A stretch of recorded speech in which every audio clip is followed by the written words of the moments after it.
From Tripura, the gods of heaven were terrified. The three cities could not be destroyed by any single deity. Long ago, three demon brothers named Tarakaksha, Kamalaksha, and Vidyunmalan performed great penance to the creator Brahma. They asked for a strange boon. They asked for 3 flying cities, 3 Tripuras, one made of gold, one made of silver, one made of iron.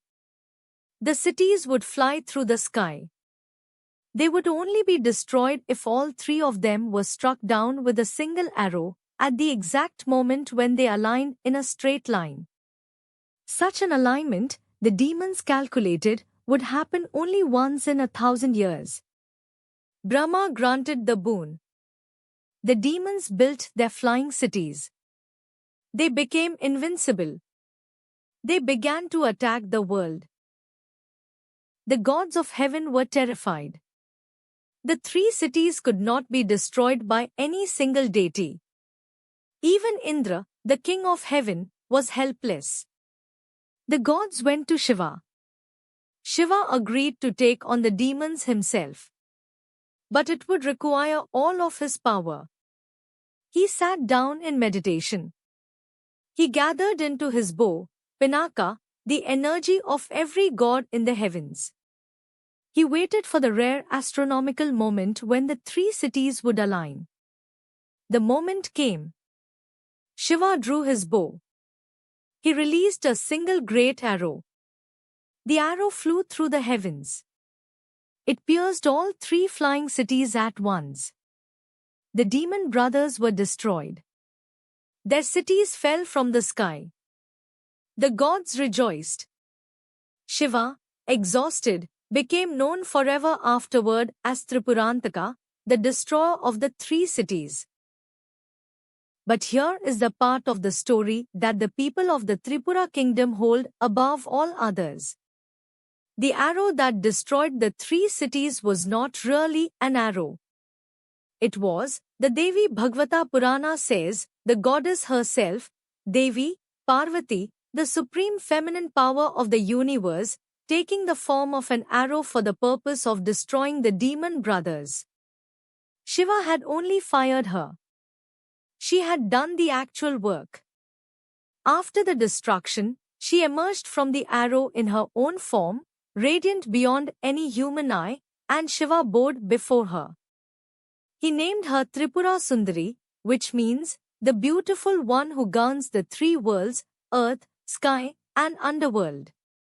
She is the same as the demonic city-destroying arrow. She is also, the texts say, the most beautiful goddess in any heaven. Centuries passed. In the eastern hills of what is now northeast India, a small kingdom rose along the borders of Bengal. It was ruled by a line of kings called the Manikyas, who had been kings of that land for hundreds of years. Around the 7th century, the founding king named his kingdom in honor of the goddess. He called it Tripura, meaning the land where Tripura Sundari is worshipped. The Manikyas became one of the longest ruling Indian dynasties. They ruled in unbroken succession for almost 500 years, from at least the 14th century until the merger of Tripura into the Indian Union in 1949. They were Hindu kings. They worshipped Tripura Sundari above all other deities. They believed the goddess of the 3 flying cities was the literal protector of their hill kingdom. In 1501, the Manikya king Dhanya Manikya decided that his goddess needed a proper temple of her own. He had a dream, the chronicles say. The goddess came to him at night. She said, "Build my temple at Udaipur, at the lake called Kalyan Sagar, where I will live." Dhanya Manikya was a very serious king. He did exactly what the goddess had told him. He chose the spot beside the great Kalyan Sagar lake. He built her a temple in the Bengali roof style, a curved dome shaped like the back of a tortoise. He installed a small black stone idol, about 2 feet tall, which was said to be one of the most sacred Shakti Peethas of India. The temple, in modest size and quiet beauty, has survived for 500 years. It is now called the Tripura Sundari Temple, or sometimes the Madbari, of Udaipur, Tripura. Pilgrims still come there from all over the northeast. The Kalyan Sagar Lake, beside the temple, has a strange tradition that puzzles visitors. The lake is full of fish. Huge fish. Some of them are several feet long. Some of them, the locals say, are several hundred years old. The fish are completely tame. They will come to the surface and eat puffed rice from your hand. They are considered sacred. No one is allowed to fish in the lake. No fisherman, the legend says, has ever cast a net there. And the goddess Tripura Sundari, the priests say, watches over them. They are her companions. They have been with her since the temple was built. Some have outlived emperors. In the early 20th century, the great Bengali poet Rabindranath Tagore was a frequent visitor to the Tripura royal court. The Manekya kings were among his earliest patrons. They funded his early publishing efforts. They sent students to his school at Santiniketan. They wrote him long letters during the hard years before he became famous. Tagore wrote, in turn, about Tripura. He wrote a play called Visarjan, Sacrifice, about a fictional Tripura king who decides to abolish blood sacrifice at the temple of his family goddess. The play is about, in part, what the Manekya kings themselves did. They had, by the time of Tagore's visit, ended the old practice of animal sacrifice at the temple.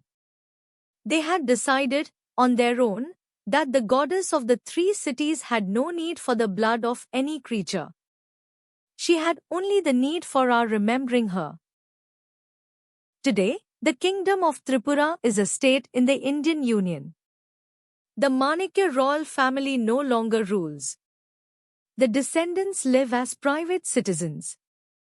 But the temple at Udaipur is still in daily use. The puffed rice is still sold to pilgrims to feed to the sacred fish. The black stone idol of Tripura Sundari is still bathed in milk every morning before dawn. The hills of Tripura are still green. And on certain quiet evenings, when the lake is perfectly still, the very old fish swim up to the temple steps and lift their faces above the water. They are looking, the priests will tell you, at the goddess inside. And the goddess, the one who once destroyed 3 flying cities in a single arrow shot, the most beautiful being in any heaven, the supreme feminine power who never returned to the sky, is looking back, after all these centuries, at her fish. Tomorrow's story comes from another corner of India. Subscribe to walk with us through the folklore of every region, in your language.